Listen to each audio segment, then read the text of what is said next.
Les sorceleurs sont des fripouilles sans vertu. De véritables créatures diaboliques, qui ne sont bonnes qu'à tuer. Il n'y a pas de place pour eux parmi les hommes honnêtes. Vous savez quoi? Je suis prêt à parier que vous vous êtes déjà posé de multiples questions sur les humains énigmatiques à la peau pâle qui arpentent les routes en quête de quelques pièces d'or. Et en même temps, je vous comprends. Un voile de mystère recouvre cet ordre auquel ils appartiennent depuis maintenant des siècles. Alors je vous propose de le déchirer, d'ouvrir les portes closes, de descendre dans les couloirs où l'on n'entend plus que l'écho des sermons, et de regarder la vérité en face. Alors laissez-vous tenter, saisissez la main de la narration et suivez-moi, parce qu'une fois que vous connaîtrez leur véritable histoire, vous ne verrez plus jamais un sorceleur de la même manière. I'm a witcher. Heard you wondering about my swords. Well, one's for monsters. The other for humans. Killing monsters is not something to be taken lightly. Ciri must understand that, if she's to become one of us. You've got work to do. Your reflexes are still slow. I'll not drink with Weaverlaw's freaks. Geralt, we should stay out of it. I'll buy some provisions for the journey, then we'll go. You recognize this medallion? You know what it means. Back off. Go away, or I'll kill you. Le continent a longtemps été un endroit violent, instable et mortel pour quiconque y vit. Et c'est au milieu de ce chaos que d'innombrables monstres arpentent les routes et les forêts. Ils établissent des nids, se multiplient et massacrent tout ce qui leur tombe sous la main. Par faim, par instinct ou pour des raisons autrement plus atroces. Face à un monde aussi dangereux, les puissants ont très tôt cherché une solution. Ils ont eu recours à des guerriers uniques, façonnés pour une seule mission. Une mission assez simple en somme, traquer, affronter et abattre les monstres quels qu'ils soient. Ces combattants combinaient une maîtrise exceptionnelle des armes, l'usage de potions tout comme de décoctions alchimiques, et sans oublier un soupçon de magie. Et c'est ainsi que sont nés ce qu'on appellera bientôt les sorceleurs. Mais le temps passant, l'ironie s'est refermée sur eux comme un piège. À mesure que les humains devenaient l'espèce dominante sur le continent, les sorceleurs se sont retrouvés isolés, redoutés et méprisés par les mêmes gens qui les avaient pourtant voulus, et dont ils avaient sauvé les villages et les routes. Aux yeux du peuple, ils ont cessé d'être des protecteurs, ils sont devenus des anomalies, des êtres à part considérés et traités comme les monstres qu'ils traquent. Ah, I see. You a witcher. That monster slayer they's talking about in the village. Blobtits call me the Butcher of Blaviken. You're a stranger, you don't know life here. You soon be leaving and we must tarry on. Shut off, Witcher. We've no need for you. You are a mutant. You're the mutant? The poxy freak? A freak. A useless relic of a bygone age that should be burned like a withered branch. Begone, Witcher. No monsters left around here. You don't need mutations to strip men of their humanity. I've seen plenty of examples. You deserve each other. Nothing will change. Think it's that bad being a witcher? Guess I could have been someone worse. Just a shame I had no choice. It was our destiny. The witcher's way. Man spends his whole life learning. Not a witcher, unless he doesn't want to live long. No witcher's ever died in his own bed. I'll remember your teachings always.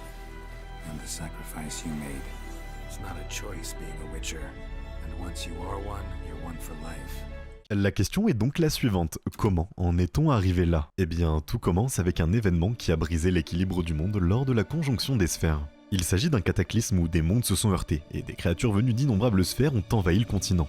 Et là, c'est la ribambelle de tout ce qui se fait de pire, des monstres de toutes sortes, des loups-garous aux vampires, des ghouls aux horreurs sans nom, ont déferlé et se sont implantés. Dans le même temps, l'humanité a elle aussi pris pied sur ces terres, tandis que les elfes, peuple originel du continent, se retrouvaient repoussés, chassés et contraints de survivre ailleurs, parfois même sur d'autres sphères. Or, lorsque les humains ont voulu coloniser le Nord, ils se sont heurtés à un problème insurmontable. Les monstres étaient trop nombreux, et ils tuaient sans relâche. Les milices, les armées, les chevaliers, rien ne suffisait, et à ce rythme, l'humanité risquait l'extinction, avant même d'avoir réellement bâti son avenir. Mais la conjonction a aussi laissé derrière elle autre chose, une énergie nouvelle, brute, dangereuse et terriblement fascinante. On l'a appelée le chaos, autrement dit la magie. Les humains l'ont découverte et l'ont exploitée presque aussitôt, rien de très étonnant, et très vite des mages se sont élevés. Devenant des pièces maîtresses des cours royales, les souverains du Nord déterminés à s'implanter durablement ont alors scellé une alliance avec ces mages pour créer un nouveau type de guerrier. Un combattant ultime capable de survivre là où les autres mouraient, et d'affronter les monstres d'égal à égal. Les expériences ont ainsi commencé au château de Rysberg. Au départ, les mages n'utilisent que des adultes. L'idée est simple, fabriquer des surhumains, des soldats améliorés déjà formés, déjà endurcis, supposément capables de supporter ce qu'on allait leur infliger. Mais les adultes échouent lamentablement, leur corps ne tient pas, et leur esprit se brise. Alors les mages prennent une décision effroyable, et décident de se tourner vers des enfants. Un mage nommé Alzur parcourt le continent pendant des semaines. Il rassemble 38 enfants, arrachés à des familles indifférentes ou récupérés dans la rue. Ils sont conduits à Rhysburg et dès leur arrivée, avant même la première injection, avant même la première véritable mutation, on les condamne à un entraînement inhumain. Escalader des falaises, courir dans des parcours truffés de pièges, éviter des lames et des pendules en mouvement. Parfois même les yeux bandés. Survivre, tomber, se relever, recommencer, jusqu'à ce que le corps cède. Le premier jour, 4 enfants meurent, et ce n'est que le début. À mesure que l'échéance des expériences approche, les survivants ingèrent des breuvages étranges, des ragoûts de champignons bouillonnants, des thés alchimiques à l'odeur de savon. Des préparations qui brûlent la gorge et retournent l'estomac, mais qui manifestement préparent le corps à ce qui vient. Quand les expériences commencent réellement, le massacre s'accélère, les enfants tombent malades, beaucoup meurent presque sur le champ. Les filles, elles, succombent toutes. Et finalement, il ne reste que 5 garçons. Le constat est accablant, tout ça pour créer des êtres plus forts, plus rapides, plus résistants que n'importe quel humain. Les mages viennent de créer quelque chose de nouveau, des êtres conçus pour tuer des monstres. Mais à quel prix? Ils les appellent ainsi les sorceleurs, mais l'ambition des mages ne s'arrête pas là. Pour achever de façonner ces enfants en armes vivantes, ils font venir des spécialistes du continent, chasseurs, alchimistes, maîtres d'armes. On affine leurs réflexes, leur art du combat, leur discipline. On leur apprend à préparer des potions, à doser les toxines. On en vient même à exploiter la douleur plutôt que de la craindre. Au bout de plusieurs semaines d'entraînement, les 5 garçons sont devenus des guerriers redoutables, et pourtant les mages considèrent toujours le projet comme un échec. La raison? Eh bien leur affinité avec la magie est trop faible, pas assez rentable, trop loin de la perfection attendue. Accrochez-vous bien, les premiers sorceleurs sont alors chassés de Rhysburg, bannis et étiquetés comme des ratés. Sauf que certains mages refusent d'abandonner, parmi eux Alzur s'obstine, avec d'autres il emmène les survivants loin de Rhysburg vers un autre lieu, un château isolé nommé Morgreg. Et c'est là que les expériences et l'entraînement peuvent continuer à l'abri des regards. C'est durant cette période qu'il rencontre un chevalier errant. Sur son bouclier, un griffon noir. Les sorceleurs le surnomment naturellement Griffon. Il devient ainsi leur instructeur, leur transmet des styles de combat du sud, mais surtout il leur inculque quelque chose que les mages ne leur ont jamais offert. Une idée claire de leur rôle. Leur but, leur devoir, leur raison d'être. Ces mots marquent les jeunes sorceleurs. Ils grandissent non seulement en puissance, mais aussi en esprit. Et un jour, enfin, on finit par les envoyer sur la route. Et c'est là que naît véritablement l'ordre. Witcher's lot in life. Always on the road, on the path. Seems like you could use a witcher. A man need a witcher. Nay, a wolf. Grey, though not old. I'll help. And they call witches unfeeling, inhuman. You've a vile sense of humour. But you're a decent man. Thank you, Master Witcher. Thank you, Witcher. Them's warm words. You've a good heart. And they call witches heartless. Say they won't lift a finger without pay. Let him go. Let's just say I like to do a good deed from time to time. People say all kinds of things about witches, but I've always known yours to be an honorable guild. Peu importe les époques, ils n'ont pas toujours été détestés et méprisés. Il existe des exceptions, mais aussi une explication à leurs conditions de paria. Alors revenons-en à ma petite histoire, vous allez très vite comprendre. À Morgreg, l'ordre des sorceleurs se structure, un code se met en place, une fraternité aussi. Les sorceleurs parcourent les royaumes, acceptent des contrats, protègent les communautés du Nord contre les monstres qui ravagent les campagnes. Pendant ce temps, à l'abri des murs, les mages poursuivent l'horreur, ils enlèvent d'autres enfants, les soumettent aux épreuves, tentent de reproduire le succès. La première grande étape porte un nom, qui glace le sang de quiconque en connaît le contenu.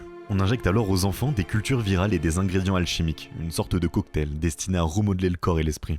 Le processus dure une semaine, les substances sont administrées directement dans les veines, immobilisant parfois le corps sous la douleur. On dit que l'espérance de vie moyenne durant l'épreuve est de 3 jours. Ceux qui y survivent traversent la folie, vomissements, convulsions, sueurs froides, crises et hallucinations. Et puis au 7e jour, s'ils ouvrent encore les yeux, leurs pupilles ne sont plus tout à fait humaines. Leur regard devient celui d'un prédateur. Alors seulement là, la mutation est considérée comme réussie. On raconte que sur un groupe d'au moins 40 enfants, seuls 3 ou 4 à peine passent l'épreuve. Une fois mutés, les sorceleurs développent des capacités hors normes, réflexes fulgurants, vieillissement ralenti, force accrue et sens affûté. Vous pensiez que c'était déjà fini? Non, le vice de leur créateur n'a semble-t-il aucune limite. Vient ensuite l'épreuve des rêves, une sorte de torture créée par des visions provoquées par des mages et des druides, qui a pour objectif d'amplifier encore leurs aptitudes. Notamment leur vision nocturne, mais cette amélioration, elle a un prix irréversible, les sorceleurs deviennent stériles. D'autres tests suivent comme l'épreuve des montagnes, une sorte d'examen final où l'on mesure la maîtrise réelle de ce qu'ils ont appris. Chaque école aura ses variantes, ses propres rites, mais l'idée reste la même, seuls les plus aptes méritent d'être appelés sorceleurs. Finalement, c'est vraiment beaucoup de souffrance pour être traité comme un paria dépourvu d'humanité, dans les yeux de celles et ceux qu'il protège. Dans la jeunesse de Vézémir, son épreuve du médaillon se déroule dans un marais maudit, le marais rouge, hanté par des esprits et des bêtes. L'objectif est cruellement simpliste. Voir qui survit, pour peut-être caresser l'espoir de devenir le digne protecteur de l'humanité. Naturellement, beaucoup d'enfants meurent, et pourtant, même à la fin de tout cela, rien n'est jamais acquis. Un maître sorceleur peut imposer une dernière épreuve, l'épreuve de l'épée. Si le maître doute de la valeur d'un candidat, il le met face à un monstre, ou parfois même à un autre sorceleur. S'il gagne, il entre dans l'ordre. S'il tombe, il n'aura été qu'un sujet de plus, un moindre mal semble-t-il acceptable, une statistique qui s'accumule sur la liste des échecs. Les années passent et les sorceleurs suivent un rythme immuable. Au printemps, ils reprennent la route, traquent les monstres, remplissent les contrats. En hiver, ils reviennent au château. Ils boivent, rient, pansent leurs blessures et honorent les disparus, suspendant les médaillons des frères tombés, au centre de la grande salle. Mais l'équilibre n'en reste pas moins fragile. À mesure que les mages s'éloignent, y compris Alzur, celui qui avait recruté les premiers enfants, l'ordre se retrouve affaibli, sans guide, sans véritable autorité. Et presque aussitôt, la fraternité se fissure. Certains sorceleurs se disputent les contrats, se volent le travail, se menacent. La mission originelle se dilue dans l'orgueil, la rancune et la fin de liberté. Le point de rupture arrive avec un nom, Arnagad. Arnagad attaque et manque de tuer Riz, un autre sorceleur. De retour au château, Arnagad et ses partisans font face au reste de l'ordre. Une bataille éclate, l'ordre l'emporte, mais au prix de lourdes pertes. Arnagad s'en va et fonde alors sa propre école, l'école de l'ours. Le mouvement devient contagieux. Peu après, une vingtaine de recrues décident de partir à leur tour en portant des composés mutagènes et des outils alchimiques pour tenter d'améliorer la formule. Ils fondent ainsi l'école du chat, qui s'établit au château de Stygia. Puis d'autres écoles apparaissent, le griffon inspiré de l'ancien maître d'armes, la manticore, la grue, la vipère, et d'autres encore perdus ou oubliés. Finalement, le dernier noyau fidèle à l'ancien ordre choisit de mettre un terme définitif à cette structure originelle. Ils partent au nord-est et s'installent dans une vallée isolée, et trouvent une forteresse nommée Kaer Morhen. Et là, ils fondent l'école du loup, que vous connaissez très probablement. Avec elle, l'ordre des sorceleurs s'éteint, mais une nouvelle époque commence. La multiplication des écoles sera plus tard vue comme un âge d'or, sauf qu'un nouveau danger grandit dans l'ombre. Car plus les sorceleurs réussissaient, plus ils effrayaient. Les monstres tombent année après année, les chemins deviennent plus sûrs, les villages respirent et, paradoxalement, ce succès finit par se retourner contre eux. À mesure que les monstres se raréfient, le peuple cherche un nouveau visage à craindre. Et le visage qu'il choisit, c'est celui des sorceleurs. Au XIe siècle, l'école du loup a solidement établi son bastion à Kaer Morhen. Les sorceleurs sont partout. Ils prennent contrat sur contrat, perfectionnent leurs potions, aiguisent leurs signes, abattent des créatures que personne d'autre ne pourrait espérer affronter dans leurs rêves les plus fous. Et pourtant, dans les tavernes, on chuchote, on détourne le regard, on serre ses enfants contre soi quand un sorceleur passe la porte. Et les rumeurs enflent et la propagande aussi. Mages et rois dans bien des régions alimentent la peur que ces êtres aux yeux de chat ne seraient pas des protecteurs mais des monstres déguisés. Et lorsqu'il n'y a plus assez de bêtes à tuer, que deviennent des tueurs de monstres? Comme si la situation n'était pas déjà explosive, un acte vient jeter de l'huile sur le feu. Dans une volonté désespérée de conserver du travail et donc une raison d'exister, Deglan, alors chef de l'école du loup et mentor de Vesemir, s'associe à un mage nommé Redrich. Ensemble, ils tentent de créer des hybrides, des croisements monstrueux. L'objectif est de faire naître une nouvelle menace pour que les contrats ne cessent jamais. Quand la vérité commence à circuler, la haine se transforme en fureur. Et une guerre finit par éclater à Kaer Morhen. Une foule menée par des fanatiques appuyés par des mages prend d'assaut la forteresse. Les murs sont franchis, on tue sans distinction des sorceleurs, des apprentis, des enfants, des alchimistes. En somme, tous ceux qui connaissent les secrets des mutations. Le bilan est juste atroce. 23 sorceleurs et 40 élèves dont des enfants périssent dans la violence. Les mages responsables du processus de mutation sont aussi massacrés. Deglan meurt, Kaer Morhen est laissé en ruine. Quelques survivants parviennent à s'enfuir avant l'effondrement total, et parmi les assaillants, certains regretteront plus tard parlant d'un dérapage, d'un instant de folie. Mais pour beaucoup de puissants, ce massacre n'était pas une erreur, c'était une nécessité. L'école du loup tente pourtant de se relever et essaie de recréer des sorceleurs pour remplacer les pertes. Barmin prend la tête de l'école, Vesemir devient instructeur, notamment maître d'escrime. Mais un problème les condamne, il n'y a plus de mages à Kaer Morhen. Sans eux, les mutations deviennent encore plus sauvages, plus improvisées, encore plus souvent mortelles. Partout, des événements similaires frappent d'autres écoles, notamment l'école du chat. Elle aussi est attaquée. L'humanité, désormais moins menacée par les monstres, ne supporte plus la présence de ceux qui ont été conçus pour les tuer. De moins en moins nombreux, les derniers survivants représentent les reliques d'un passé que tous souhaitent oublier. Leur espèce s'éteindra inévitablement, à la mort du dernier sorceleur. Et pourtant, alors que personne ne pensait plus entendre parler d'eux, une de leurs histoires restait encore à raconter. Lors des événements tragiques de Kaer Morhen, un jeune sorceleur récemment formé, accompagné d'un petit groupe de ses frères, parvint à s'échapper du château et poursuivit son chemin de sorceleur avec Vesemir comme maître. Ce jeune sorceleur se révélera être un leader naturel, veillant sur ses frères tandis qu'il tentait de reconstruire ce qu'il venait de perdre. Il finirait même par trouver roi et reine à travers les royaumes, sauverait le monde de la chasse sauvage et deviendrait une figure paternelle pour la fille de l'empereur Émir, la princesse Cyrille. Ce sorceleur, c'est bel et bien Geralt de Rive et son histoire permettrait au nom des sorceleurs de vivre pour toujours dans les livres d'histoire. Geralt de Rive, notre célèbre loup blanc, a lui-même livré une réflexion devenue célèbre sur la nature humaine et les monstres, trahissant sa lucidité et sa sensibilité morale. Les gens aiment inventer des monstres et des monstruosités, ensuite ils se croient eux-mêmes moins monstrueux. Cette phrase, prononcée par un homme qu'on accuse d'être inhumain, révèle ironiquement la profonde humanité du sorceleur. C'est un regard empreint de tristesse et de compassion sur la méchanceté ordinaire des hommes. Contrairement à la légende, le sorceleur n'a pas un cœur vide, il porte au contraire le poids des choix moraux, souvent avec plus de conscience que ceux qui le montrent du doigt. En vérité, il n'est rien de plus répugnant que ces monstres qui défient la nature et que l'on nomme sorceleurs, car ils sont la progéniture d'une sorcellerie immonde. Ce sont des scélérats sans conscience ni vertu, de véritables créatures de l'enfer, uniquement capables d'ôter la vie. Ce jugement sans appel, tiré d'un vieux manuscrit diffamatoire, résume le regard que la plupart des habitants du continent portent sur les sorceleurs. On les appelle fils du chaos, rejetons l'enfer, on les accuse de tous les maux. De mauvaises récoltes aux épidémies comme de commodes boucs émissaires. Dans les campagnes, les mères menacent leurs enfants turbulents de finir emportés par un sorceleur. Et les prêcheurs de temples fulminent contre ces hommes à l'âme prétendument damnée. Et il n'est pas rare qu'en arrivant dans un village, un sorceleur soit accueilli par des portes qui claquent et des chuchotements apeurés. Malgré tout, la société ne peut totalement se passer d'eux. Parfois maudits tout en étant nécessaires, les sorceleurs occupent une place ambiguë dans le monde. Les paysans désespérés font appel à eux lorsqu'un fléau surgit, un griffon qui ravage les troupeaux, une striche qui décime une cour royale, ou un sylvain malicieux qui sème le chaos dans les champs. On les accueille alors souvent à contre-cœur avec une politesse mêlée d'effroi pour leur confier le sale boulot. Mais dès que la bête est oxy, les vieux réflexes reprennent le dessus. On rechigne à payer la somme promise à ce mercenaire muté, on lui demande de quitter le village sitôt la besogne faite. Et chacun détourne le regard en faisant le signe de la précaution contre le malin sur son passage. Dans les châteaux des nobles, on tolère la présence du sorceleur lors des banquets de victoire, mais il reste à la table la plus basse, loin des convives de sang bleu, et repart sans fanfare, une fois son dû empoché. Toutefois, il serait injuste de dire que tous méprisent les sorceleurs. Quelques puissants éclairés, souvent ceux qui ont été témoins de leurs exploits, leur vouent au contraire un certain respect. Le roi Foltest de Témérie, après que Gérald de Rive eut interrompu la malédiction de sa fille Strige, lui accorda sincèrement sa gratitude, quoiqu'en privé. Dans les milieux instruits, certains érudits d'Oxenfurt ou de Nilfgaard étudient avec fascination l'anatomie du sorceleur, cherchant à comprendre le miracle scientifique de leur mutation. Et surtout, il y a les ménestrels et poètes, tels le barde connu sous le sobriquet de Jasquet, qui ont chanté sur les routes les hauts faits de Gérald de Rive. À travers leurs ballades, ils ont peu à peu façonné dans l'opinion l'image romancée du sorceleur héros, un justicier sombre mais nécessaire, un protecteur maudit en quelque sorte.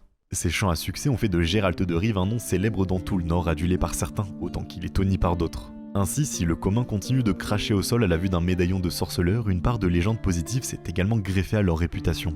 Comme souvent, la réalité se situe entre la crainte et l'admiration. Les sorceleurs sont marginalisés, mais ils inspirent un mélange complexe de terreur et de respect voilé. Ils demeurent les étrangers, vivant hors des cercles humains.